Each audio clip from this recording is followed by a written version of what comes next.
Hey, did you know, and this is not a joke, that 96.3%, nearly 97% of all mortgages have a rate north of 5%? Loan officers, you have to understand that this is money in your bank. It's great news. You see, if everybody had rates below, say, 3 to 3.5%, the outlook for future refinances, well, they would look as bleak as Pink Floyd Roger Waters' reunion tour. Floyd? Who the hell's Floyd? But now, oh no. Let's put it this way. Every loan you write today is really at least 2 loans. The one you write today and the one you write tomorrow. That is why it is absolutely 100% totally imperative that you become a great, not good, but great database marketer right now. It is absolutely imperative. If you're not, one, hate to say it, but you're probably got 1 foot out the door right now and you might as well just quit the business. Sir, maybe we should just quit. And 2, your competition sees the opportunity building for the next refinance market and they've got their eyes on your past clients. And for those of you who still think that you can force wholesale lenders into not marketing directly to your clients, I mean, when that time comes, I'd recommend to not sleep too well on that presumptive assumption, because all lenders will be looking at buying and cultivating refinances based exclusively and only on the interest rate. And they'll have zero consideration for whom, that being you, originated the loan. Why? Because nobody cares that you may be the loan officer of record on the existing loan. Not in the slightest. They want that refinance when the time comes, and they'll be attacking the walls of your database on all fronts all at once, and everybody's going to be doing it. The only defense of your database is you staying in front of and on top of mind with the richest and deepest well for you to mine from, those who already know, like, and trust you, your database. But oddly, for some strange, inexplicable reason, most loan officers are anemic in this area. So guys, just make the freaking change today. If you'd like help with habit alterations, jump on my webinar group that I'm doing this upcoming Thursday, 10 o'clock Pacific Standard Time. We'll be covering the steps that you need to take right now.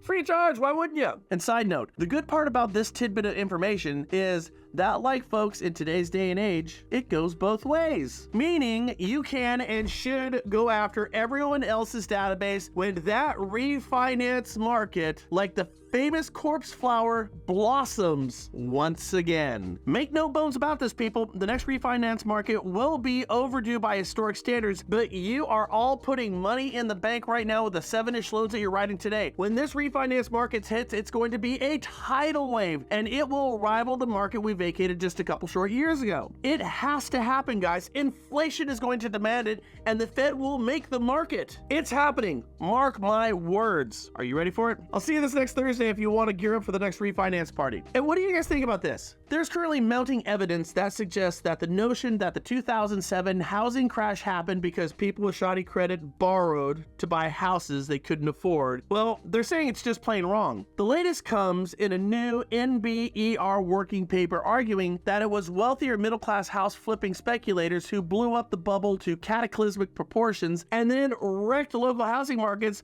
when they defaulted in masses across the country. Does this sound familiar? It should, right? Open Door, Zillow, OfferPad, and every singularly minded, newly minted entrepreneurial house flipper out there. And the question we have in this market based on the last market is that wave of inventory coming. Well, let's put it this way. The only iBuyer flipping, parasitically, publicly traded company left right now is Open Door, and that's only because they're a one-trick pony. Not long for this earth. They've all folded up shop. They're running away from flipping. Now, you might recall that we used to think that property values only went up, didn't we? Where have I heard that before?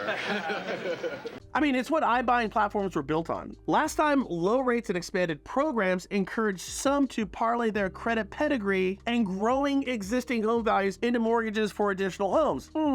Kind of like now with the expanses that we have of Airbnb, which is on the brink of going the way of the iBuyer. Some of these were long-term purchases back in 2007 and 8, like vacation homes and homes held for rental income. But as the Federal Reserve Bank of New York just reported, an increasing share bought homes with the aim of flipping these houses in a few months to a year later for a tidy profit, just like we're seeing right now. So the question is, where is all of this shadow inventory that's about to hit right now? And more importantly, how do you as a realtor or lender jump to the front of the line to get access to this shadow inventory? Well, just do me a favor, jump on my webinar series this upcoming Thursday and maybe you'll find out. And in a broader sense, take this away from today's show. All this stuff we're talking about, it just tells us that we can see better days on the horizon. Might be a couple of days to get there, but it's coming.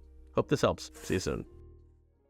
Hey, so my good friends Carl White and Ginger Bell, the marketing animals over there, they have this new thing out right now that's killer. It's called the Elo Podcast System.